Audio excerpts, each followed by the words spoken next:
cours d'histoire.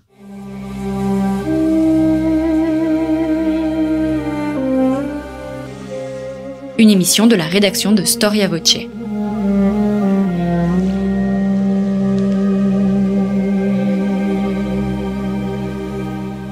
On retrouve Manuela à Fiji. Bonjour à tous, chers auditeurs de Storia Voce. Votre soutien nous est précieux, vous le savez. Si vous souhaitez nous aider encore un peu plus, rendez-vous sur storiavoce.com. Vous pouvez faire un don et recevoir un livre de votre choix. Ou bien, il est également possible de faire un don qui sera défiscalisé puisque nous sommes reconnus d'utilité publique. Dernier volet de nos cours d'histoire sur la République romaine. Après sa victoire sur sa rivale méditerranéenne, l'orgueilleuse Carthage, après l'épisode crucial des réformes gracchiennes, voici que la cité de Romulus est confrontée à sa première guerre civile, acmée d'une situation de forte tension sociale que l'action des Gracques, justement, avait révélée. Je suis ravie de recevoir à nouveau Catherine Virlouvet. Bonjour. Bonjour. Professeure émérite d'histoire ancienne à l'université d'Aix-Marseille, rattachée au centre Camille Jullian, ancienne directrice de l'école française de Rome. Alors, cette première guerre civile s'inscrit, il faut le dire, dans un contexte social et militaire très agité pour Rome. Oui, on est en 88, tout part en 88. Or, en 88, on en est à peine au règlement de la guerre qu'on a appelée sociale, ce qui est un faux ami parce que ça vient du terme socius, qui veut dire allié, la guerre par laquelle les alliés italiens de Rome ont réclamé aux Romains le partage de la citoyenneté, avoir la même citoyenneté, et une guerre qui était presque déjà une guerre civile, il faut bien le dire, parce qu'il y avait tellement de liens entre les Italiens et les Romains, ils avaient même des alliances familiales parfois, que c'était quand même une guerre difficile, avec des combats difficiles, et qui, en fait, a cessé très vite. Elle démarre en 90, cette guerre, et dès 89, ils ouvrent peu à peu la citoyenneté romaine aux alliés qui se rallient à eux. Mais il faut bien le dire que pendant toute cette période dont on va parler, la guerre civile entre Marius et Sylla, dans les années 80, il y a encore des combats sporadiques en Italie d'alliés contre les Romains, jusqu'en 82 pratiquement. Les derniers vont finir en 82. Et puis, on est aussi dans une période où la domination romaine est secouée en Asie mineure, faut bien dire, par les ambitions d'un roi, le roi du Pont. Alors, le Pont, qu'est-ce que c'est ? C'est un royaume sur les rives sud de la mer Noire. La mer Noire, dans l'Antiquité, ça s'appelle le Pont Euxin. Et donc, Mithridate, le roi du Pont, a des velléités d'extension sur les territoires avoisinants, où se trouvent soit des rois clients alliés de Rome, soit des territoires tenus par les Romains, et il essaie militairement et diplomatiquement de s'implanter en Asie mineure et même en Grèce. Et il convainc pas mal de cités de passer de son côté. Il y a même un épisode sanglant en 88, justement, qu'on a appelé les vêpres mithridatiques, par référence aux vêpres siciliennes qui se dérouleront au Moyen-Âge. C'est-à-dire que dans certaines cités, à l'appel de Mithridate, un jour fixe, ont été systématiquement massacrés tous les résidents italiens ou romains qui se trouvaient là pour affaires, pour l'administration, parce qu'ils prélevaient les impôts. Donc, on peut quand même penser, mais c'est un autre sujet, je ne m'y attendrai pas, que la présence romaine à cette époque-là il y a eu des abus. Parce que quand même, pour voir une mobilisation comme ça de la population contre les populations italiennes et romaines, bon, je ferme la parenthèse. Sylla, donc, en 88, il est consul. Très normalement, il est tiré au sort au sein du Sénat, c'est comme ça que ça se faisait, pour savoir quelle province il va prendre, puisque les consuls exercent une partie de leur temps en mission à l'extérieur, et c'est la province d'Asie qui lui revient, et donc, par le fait même, la guerre contre Mithridate. Mais voilà que Marius, qui est d'une autre génération, Sylla et Marius, c'est pas la même génération. Marius, à cette époque-là, il a 68-69 ans. C'est un grand général, on va le voir, auréolé de victoire, et il ne l'entend pas de cette oreille. Pour lui, la guerre contre Mithridate lui revient, il est le plus grand général romain, il avait un ego qui ne devait pas être très bien dimensionné.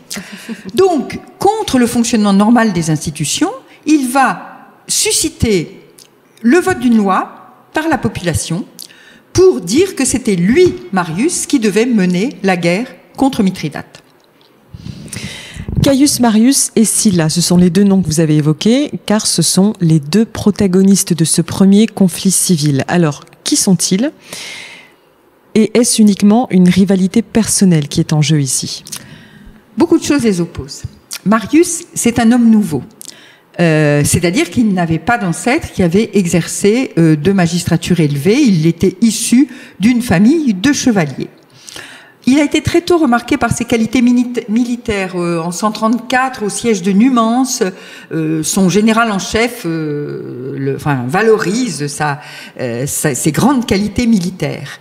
Et il entreprend donc une carrière politique dans la lignée, la mouvance de ceux qu'on a appelés les populares, c'est-à-dire l'idée de valoriser le rôle du peuple dans les institutions républicaines. Par exemple, quand il est tribun de la plèbe en 119, c'est lui qui va essayer d'améliorer encore le système du vote secret qui avait été instauré au milieu du IIe siècle avant Jésus-Christ, en créant ce que moi j'avais appelé une forme moderne d'isoloir, des petits ponts sur lesquels montaient les citoyens pour pouvoir préparer leur bulletin de vote et d'où ils pouvaient échapper au regard des autres, parce qu'il n'y avait pas vraiment d'isoloir. Mais voilà. Donc, à la fin des années 110, c'est là qu'il va rencontrer... c'est là qu'il rencontre Métellus et c'est là que Sylla va le rencontrer. Mais bon, on verra après. À la fin des années 110, il participe à la guerre contre Jugurtha, qui est un roi de Numidie, comme légat du général en chef Caecilius Metellus. Ce dernier, qui est un grand noble, alors pour le coup, a favorisé les débuts de sa carrière politique. Mais alors que Marius est en poste auprès de lui, il lui demande son exeat pour rentrer à Rome pour pouvoir déposer sa candidature pour le consulat de l'année d'après, le consulat de 107. Métellus le prend de haut. Il a favorisé la carrière politique de Marius, mais c'est un homme nouveau. Qu'est-ce qu'il va aller prétendre au consulat? Et en gros, il lui répond de manière assez pleine de morgue, mais mon brave, il sera bien temps pour toi de te présenter en même temps que mon fils, son fils qui est jeune. Et Marius le prend très très mal. Finalement, à l'usure, il a son exeat, il va présenter sa candidature au consulat et être élu pour le consulat de 107. Aussitôt, il obtient du peuple, il est un popularis aimé du peuple, que Métellus soit destitué de son commandement dans la guerre contre Jugurtha et que lui-même, consul, en soit chargé et donc revienne en Afrique du Nord, où il va effectivement obtenir la victoire sur Jugurtha. Il va bénéficier alors, dans ces dernières années du second siècle avant Jésus-Christ, d'une immense popularité.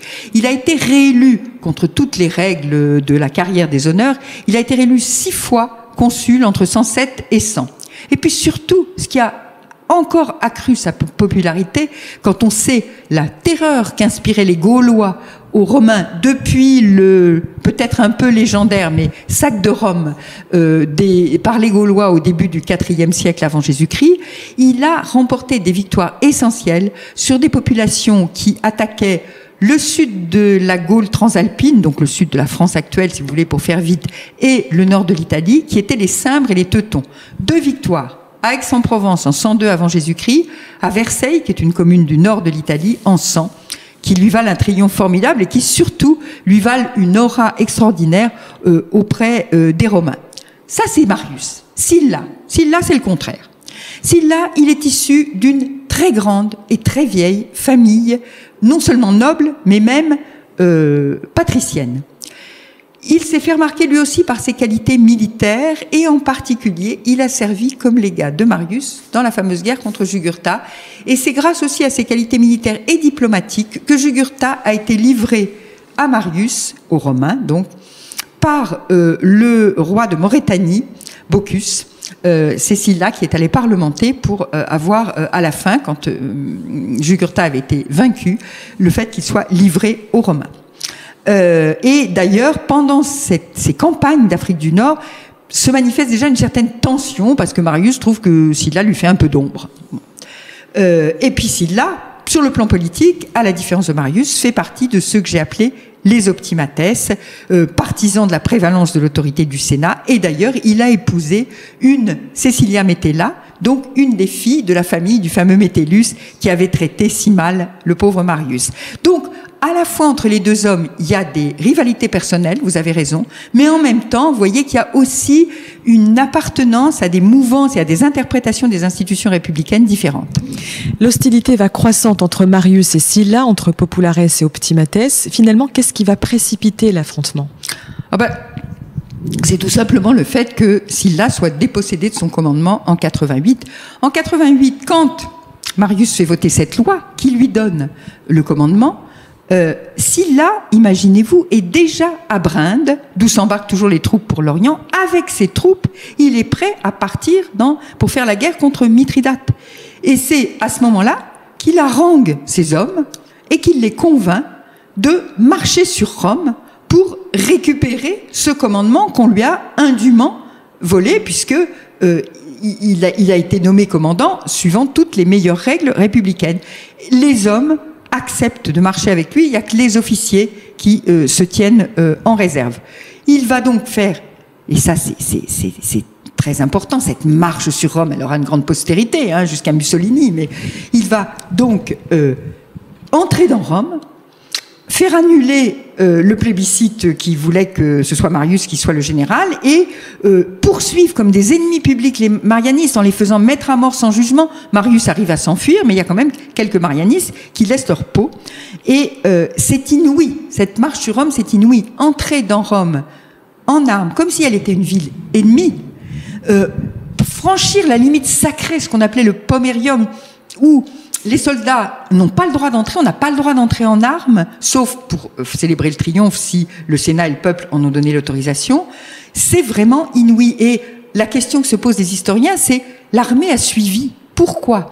Est-ce qu'il y a eu une privatisation de l'armée ? Est-ce que l'armée s'est sentie plus l'armée de Sylla que l'armée de la République ? Alors, on l'a dit pendant longtemps, je crois qu'il faut beaucoup nuancer, et les recherches récentes ont beaucoup nuancé cette idée. L'armée, c'est toujours une armée de citoyens qui font partie de la République. C'est une armée républicaine. Mais pensez bien, d'abord, c'est vrai qu'ils sont sans doute attachés à leur chef, mais surtout, eux-mêmes, ils étaient enrôlés, ils étaient les soldats de la République, et brusquement on leur dit, non, c'est pas vous, c'est les autres. Ils étaient prêts à aller en Orient, et c'est aussi l'idée des campagnes en Orient, c'est aussi peut-être l'espoir de butin. L'Orient est considéré comme riche.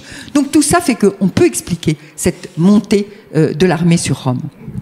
Sylla est donc à Rome. Les marianistes qui sont pourchassés, vous l'avez dit, réussissent cependant à reconquérir la ville. Comment y parviennent-ils ?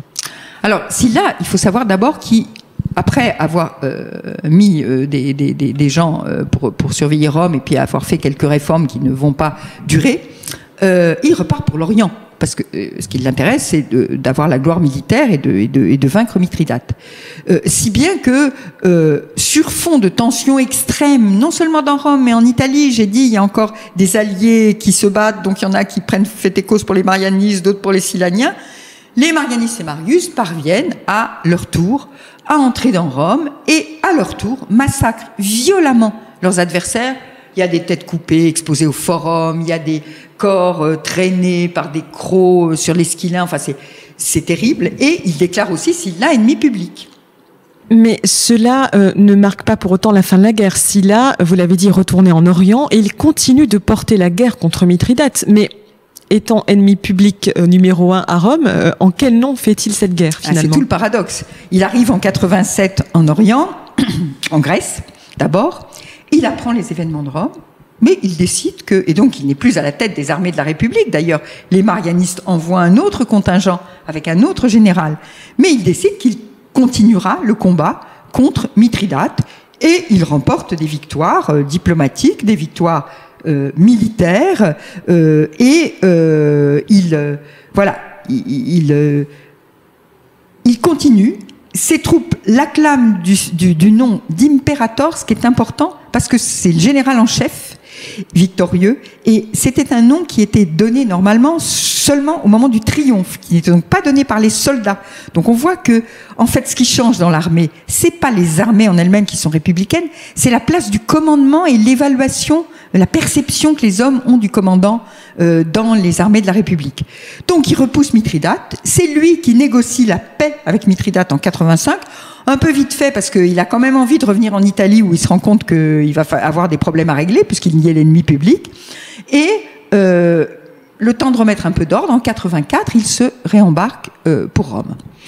En 86 déjà, donc 2 ans auparavant, c'est la mort de Marius. Donc Sylla revient en Italie en 84, non sans livrer de féroces combats contre les marianistes. Est-ce qu'on peut dire qu'il s'agit là d'une seconde guerre civile, éventuellement ?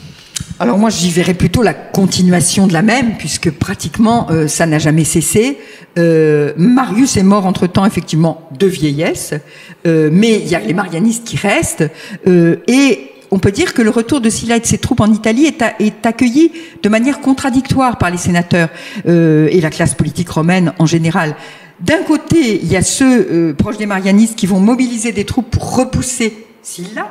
De l'autre, certains, dès le départ, se disent « on va négocier avec lui ». Parce qu'on ne veut pas justement la poursuite de cette guerre civile. Ils sont très marqués par les violences qui ont déjà eu lieu. Mais n'empêche que cette négociation n'aboutit pas vraiment, puisque quand il va débarquer, les combats vont être très rudes. Il est appuyé par Pompée, qui est alors très jeune et qui enrôle une armée privée sur les terres de son père. Et puis, il est appuyé par certains alliés, mais certains appuient les marianistes. C'est une période confuse pour Rome, mais de nouveau, les troupes de Sylla vont emporter Rome en menant devant les portes de Rome, c'est la bataille de la Porte Colline, une bataille véritablement. Et à ce moment-là, le Sénat ratifie aussitôt les actions de Sylla en Orient et le rétablit dans ses pouvoirs de proconsul. Alors une petite digression, malgré la mort de leur chef, de leur figure de proue, les marianistes restent donc un camp soudé. Oui, les marianistes, bon, alors là, ils vont partir de Rome, mais il y a le fils de Marius, ils vont essayer de se réfugier dans les cités qui, parmi les alliés, sont restés de leur côté. Voilà, on est déjà, on retrouvera cette division de l'Italie au moment des guerres civiles entre Octave et Antoine, bien après. Donc Sylla lance les proscriptions. Alors ce sont pratiquement des condamnations à mort de marianistes dont les noms figurent sur des listes établies par ses soins. Ce procédé a traumatisé les Romains véritablement. Et selon les historiens, les proscriptions allaient véritablement à l'encontre de la mentalité romaine. Qu'est-ce qu'on entend par là ? Alors, les proscriptions, ça vient du terme proscribere, qui veut dire afficher. C'est effectivement l'affichage de 2 listes. Il a d'abord proposé, Sylla, au Sénat de voter cette liste, mais le Sénat a refusé, et c'est en fonction de ses pouvoirs proconsulaires qu'il a fait un édit et qu'il a affiché 2 listes coup sur coup. D'abord une liste en nombre assez limité de 80 hommes politiques assez haut placés, tous marianistes évidemment. Et puis ensuite une liste plus abondante de sénateurs et de chevaliers. Les chiffres varient en fonction des auteurs. On a des auteurs qui vont jusqu'à plusieurs milliers, d'autres c'est plusieurs centaines. Bon, peu importe en quelque sorte. Sur cette liste, sur ces noms, ben, voilà, qu'est-ce qui se passe ? Ils sont proscrits, donc c'est ce qu'on va dire, c'est-à-dire que il est défendu de leur donner le gîte, le couvert, de les protéger. On donne une récompense à ceux qui les tuent. On confisque leurs biens. C'est vraiment un procédé qui a choqué, a été unanimement condamné par toute l'aristocratie, quelle que soit sa tendance, les populares et les optimates. C'est le meurtre légal de citoyens qui est quand même fort étranger à la mentalité romaine. Un traumatisme, et un traumatisme qui explique, je pense que à la suite, après la dictature syllanienne, on va en parler tout de suite, personne ne s'est réclamé au sein de la classe politique de Sylla. Alors, pourquoi Sylla a-t-il fait ces proscriptions ? Certains historiens qui ont voulu un petit peu réhabiliter le personnage de Sylla ont dit ces proscriptions c'était des listes pour éviter des règlements de compte sauvages finalement. Avec les marianistes, on avait déjà eu des scènes d'une grande brutalité, hein, on en a parlé tout à l'heure. Là, on affichait les noms, donc en quelque sorte, on ne pouvait pas tuer n'importe qui. Bon, c'est une hypothèse. En tout cas, si c'était le but des proscriptions, il a en partie échoué parce qu'on a bien l'impression, dans les descriptions des scènes de violence et même dans la différence de comptabilité entre les auteurs, qu'il y a eu à côté des proscrits officiellement affichés des vengeances privées qui se sont greffées. Alors, l'impérator Sylla se voit confier la charge de dictateur par le Sénat. Alors, j'aimerais, Catherine Virlouvet, qu'on revienne brièvement sur cette fonction prévue par le droit romain et sur ce qu'elle implique dans ce cas précis. Oui, la dictature, c'est une magistrature régulière des institutions républicaines, une magistrature régulière, mais qui n'est exercée que de manière irrégulière. Parce que parmi les magistratures, il y a toujours plusieurs magistrats, hein, pour justement ne pas rééditer la royauté. Donc vous avez 2 consuls, vous avez 4, puis 6, puis 8 prêteurs, enfin voilà, vous avez plusieurs magistrats qui exercent la même année. Le dictateur, lui, il exerce seul, il est juste assisté par un maître de cavalerie, mais il exerce avec les pleins pouvoirs pour une mission limitée, pour l'accomplissement d'une mission. On lui fixe une mission, donc c'est limité dans le temps et on ne connaissait pas, jusqu'à Sylla, de dictature qui ait duré plus de 6 mois en réalité. Alors la plupart du temps, c'est des missions en temps de guerre, quand vraiment rien ne va plus. Il y a eu un dictateur pendant la Seconde Guerre punique, après le massacre dont on a parlé à Trasimène. Mais ça peut être aussi une mission beaucoup plus limitée et toute différente. Un rituel religieux mal effectué, dont on a l'impression qu'il est mal effectué. Par exemple, en 363 avant Jésus-Christ, il y a une épidémie qui sévit dans Rome et les augures, les hospices, tous ces collèges religieux disent c'est parce qu'on a mal planté le clou dans le temple de Jupiter. C'est un rituel qui dérive des Étrusques. Et donc, on va nommer un dictateur juste pour ça. Donc là, lui, je ne sais pas combien de temps il est resté dictateur, mais pas 6 mois. Il a planté le clou. Voilà. Alors, c'est tout différent pour la dictature que va revêtir Sylla. D'abord parce qu'elle va lui être donnée par une loi, proposée par un interroi. Les consuls sont morts. Donc, dans ce cas-là, c'est un des membres du Sénat, désigné par ses pairs, qui exerce un intérim jusqu'à ce qu'on ait normalement réélu des consuls. Et là, il ne propose pas de réélire des consuls, il propose, suggéré par Sylla, bien entendu, hein, ça lui a été soufflé par Sylla, que les comices votent une loi chargeant Sylla d'être dictateur pour, c'est exactement ce que dit le texte latin, mais je vous le dis en français, écrire des lois et donner des fondements à la République. Donc c'est ce qu'on a appelé une dictature constituante, pour faire en quelque sorte une constitution. Et donc, c'est ainsi que Sylla va tenter de rétablir le fonctionnement des institutions républicaines. Il va donc écrire une constitution, donc c'est une intense activité législative. J'imagine qu'elle touche à tous les domaines. Alors, oui, tous les domaines, parce qu'il s'agit de refonder la République, même, pour dire, à l'extension du pomerium, la limite sacrée. Alors, il y avait des bonnes raisons de l'étendre, parce que Rome elle-même s'était beaucoup étendue. Mais c'était aussi une manière de dire, de s'affirmer en législateur. Je suis le nouveau Romulus, je suis le nouveau Servius Tullius, voilà, je vous redonne des lois. Bon. Mais au-delà de ça, il y a la restauration d'une république oligarchique avec une forte autorité du Sénat et une prise en compte aussi de la dimension nouvelle de Rome avec les conquêtes et l'octroi de la citoyenneté aux Italiens. Donc il va multiplier par 2 le nombre des sénateurs, qui passe de 300 à 600, et concomitamment augmenter le nombre des magistrats. Le collège des questeurs passe de 10 à 20, le collège des prêteurs passe de 6 à 8, etc.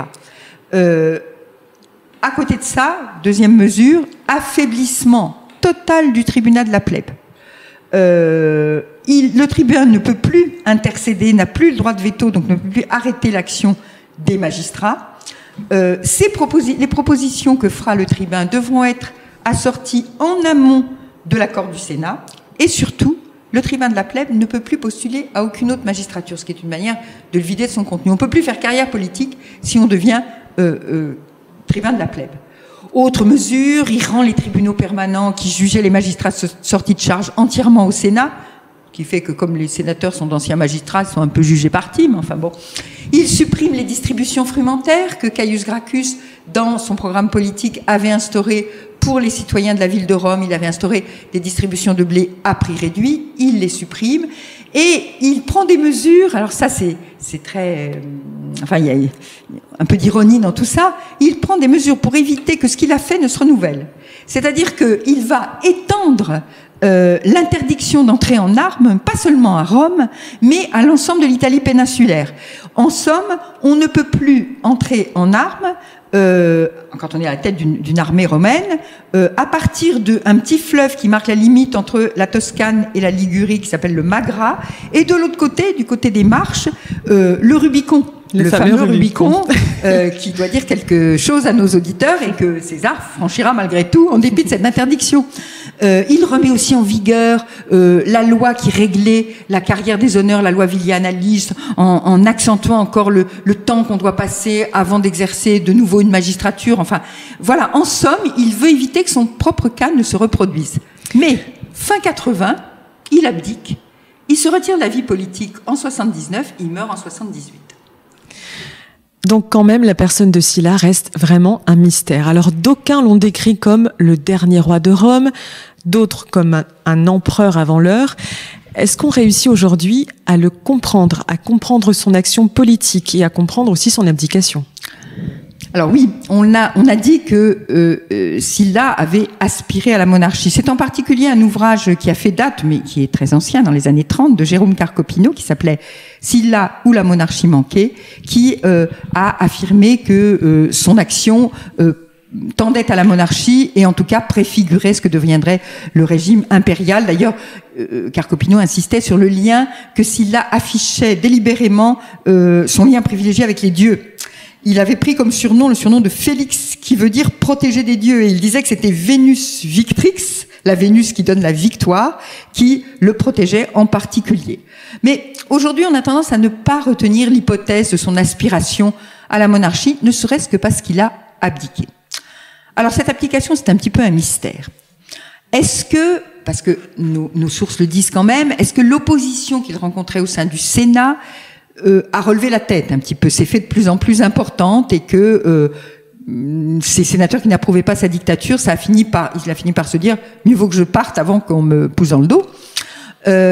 Ou bien est-ce que une fois son programme conservateur, réactionnaire, tout ce que vous voulez, mais une fois son programme achevé, donc sa mission achevée, eh bien il s'est, comme les dictateurs réguliers de la République romaine, il s'est dit j'abdique parce que j'ai terminé ma mission. Simplement, sa mission a duré plus de 2 ans et pas quelques 6 mois comme les autres. Et donc, on ne refuse pas complètement l'idée que son désir ait été sincère et qu'il n'ait pas aspiré au pouvoir personnel. Mais il a laissé une très mauvaise réputation derrière lui, surtout en raison des proscriptions, je l'ai dit, et donc même Pompée, qui l'avait aidé au début, fera tout pour faire oublier qu'il avait été parmi les soutiens de Sylla et que Sylla lui avait donné le surnom de Magnus. Voilà, c'est vraiment...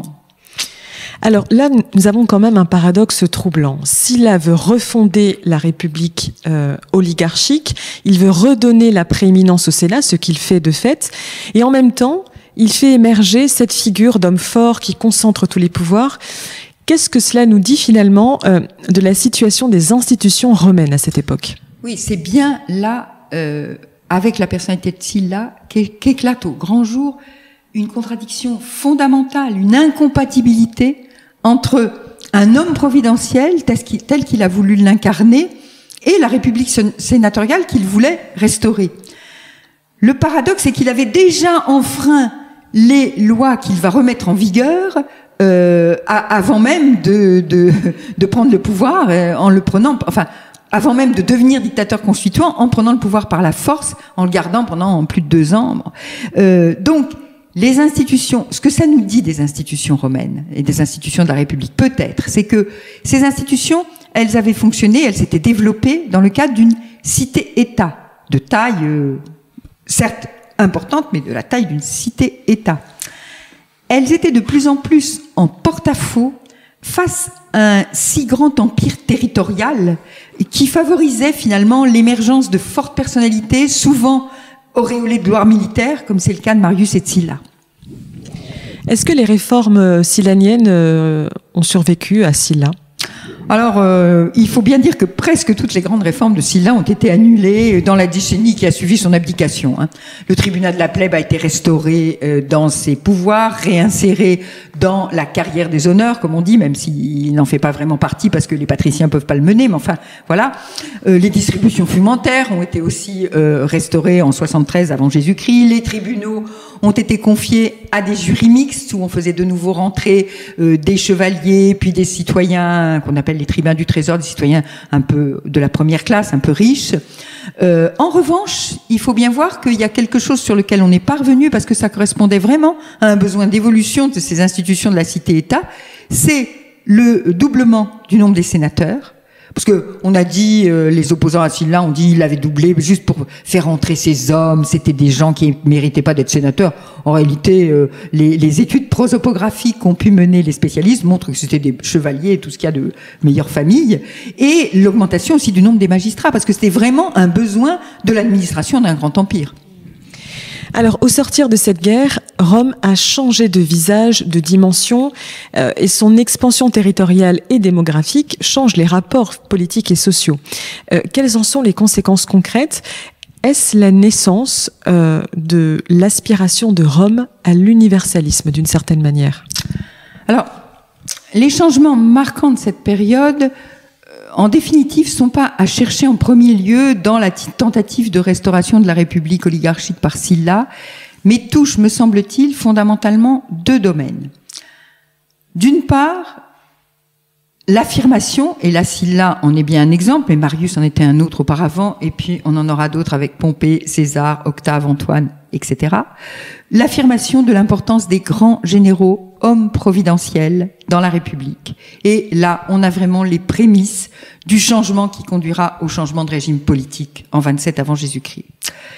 D'autre part, l'autre changement fondamental de cette période, c'est l'intégration des Italiens dans la citoyenneté romaine, qui sera effective en 70 avant Jésus-Christ. C'est pour ça qu'on a choisi cette limite pour notre livre avec Stéphane Bourdin, parce qu'il y a un recensement en 70 avant Jésus-Christ, et là, on intègre tous les Italiens hommes libres comme citoyens romains, et les citoyens romains deviennent plusieurs millions et se répartissent sur tout le territoire de l'Italie. C'est un changement incroyable, puisque les institutions de la cité-État supposaient que les citoyens viennent eux-mêmes participer aux assemblées populaires. Il n'y a pas de députés dans la République romaine, et que là, on a évidemment des citoyens qui sont très loin de la base, en quelque sorte, de Rome. Alors, oui, certains se déplaçaient pour des élections importantes, les plus riches pouvaient se déplacer, mais n'empêche que on a un corps civique dispersé géographiquement, et donc cette idée qu'avaient les Gracques de restaurer la souveraineté populaire, elle achoppe un peu sur le fait que le peuple romain devient très disséminé et alors devient universel en quelque sorte, allez-vous me dire. Alors non, c'est une étape. Et d'ailleurs, l'aspiration à l'universalisme ne date pas exactement de ce moment-là.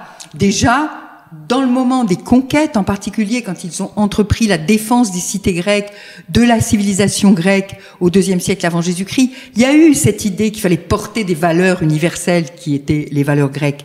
Mais c'est vrai qu'on est là à une étape importante de la dimension universaliste qui va ensuite, par étapes successives, s'affirmer pleinement pendant le régime impérial. Merci infiniment Catherine Virlouvet pour cette immersion passionnante dans la République romaine. Merci à vous. Vous êtes spécialiste de l'histoire sociale et économique romaine, auteur avec Stéphane Bourdin d'un ouvrage... Un peu des institutions aussi, comme vous l'avez vu, je crois. Absolument. Auteur d'un ouvrage magistral que je vous recommande, chers auditeurs, Rome, naissance d'un empire, aux éditions Belin. Encore une fois, merci beaucoup chers auditeurs, et je vous dis à très bientôt.